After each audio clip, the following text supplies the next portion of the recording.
Welcome to Sivakasi vlog. நம்ம இந்த சேனலை ஸ்டார்ட் பண்ணி 1 மந்த் மேலே வந்து ஆகுது. 34 வீடியோக்களை வந்து பதிவு செஞ்சுருக்கோம். 113 சப்ஸ்கிரைபரை வந்து நம்ம கெயின் பண்ணியிருக்கோம். சேனலுடைய வளர்ச்சி நமக்கு ரொம்பவே சந்தோஷமாக இருக்குது. உங்களுடைய ஆதரவு தொடர்ந்து கிடைக்கும்ன்ற நம்பிக்கையில் என்னோடய பயணத்தை தொடர்ந்து கண்டினியூ பண்ணிகிட்டு இருக்கேன். நம்ம சேனலில் கேலண்டர் சம்மந்தமான பாதி வீடியோக்களை வந்து பதிவு பண்ணியிருக்கோம்.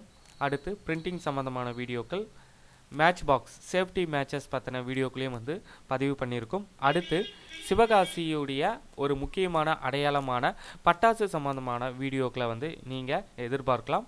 நம்ம சேனல் இது வரைக்கும் சப்ஸ்கிரைப் பண்ணலன்னா மறக்காமல் சப்ஸ்கிரைப் பண்ணிக்கோங்க. சரி, வாங்க இன்றைக்கி வீடியோக்குள்ளே போகலாம்.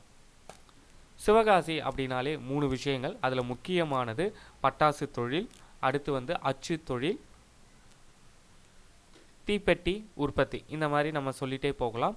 அதில் பட்டாசை பொறுத்த வரைக்கும் சீனாவுக்கு அடுத்தபடியாக உலகத்திலேயே 2வது அதிகமாக உற்பத்தி செய்கிற ஒரு இடம்தான் வந்து இந்த சிவகாசி.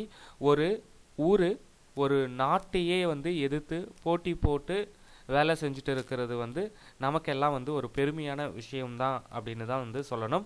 இதனால தான் வந்து சிவகாசியை நம்ம குட்டி ஜப்பான் அப்படின்னு கூட வந்து சொல்கிறோம். நமக்கெல்லாம் சிவகாசி, பட்டாசு இந்த வார்த்தைகள் எல்லாம் வந்து தீபாவளிக்கு ஒரு நாள், தீபாவளிக்கு ஒரு மாதத்துக்கு முன்னாடி தான் வந்து நம்ம நினைவுக்கு வந்து வரும். அதோட வந்து நம்ம மறந்துடுவோம். ஆனால் சிவகாசியை பொறுத்த வரைக்கும் வருஷம் 364 நாட்களும் வந்து பரபரப்பாக வந்து இயங்கிக்கிட்டு இருக்க ஒரு இடம் அப்படின்னு சொல்லலாம். அந்த ஒரு நாள் வந்து தீபாவளி அன்னைக்கு வந்து அவங்க நல்லா சாப்பிட்டு முடிச்சுட்டு நிம்மதியாக சந்தோஷமாக குடும்பத்தோட டைம் ஸ்பெண்ட் பண்ணுற ஒரு நாளாக தான் வந்து அவங்க தீபாவளியை பார்க்குறாங்க. இந்தியாவை பொறுத்த வரைக்கும் 90% பட்டாசு உற்பத்திகள் சிவகாசியில் தான் வந்து உற்பத்தி செய்யப்படுவது என்பது குறிப்பிடத்தக்க விஷயம். இவ்வளவு சிறப்புகள் வாய்ந்த சிவகாசி பட்டாசுகள் சம்பந்தமான நிறைய தகவல்களை நம்ம அடுத்தடுத்த வீடியோவில் வந்து நம்ம பார்க்கலாம். அது மட்டும் இல்லாமல் எனக்கு இன்னொரு சேனல் இருக்குது. அது என்ன சேனல் அப்படின்றத கூடிய சீக்கிரம் உங்களோட ஷேர் பண்ணுறேன். அது உங்களுக்கு தெரியுமான்றதையும் கமெண்ட் பண்ணுங்கள். ஓகே ஃப்ரெண்ட்ஸ், அடுத்த அப்டேட்டில் சந்திக்கிறேன். நன்றி, வணக்கம்.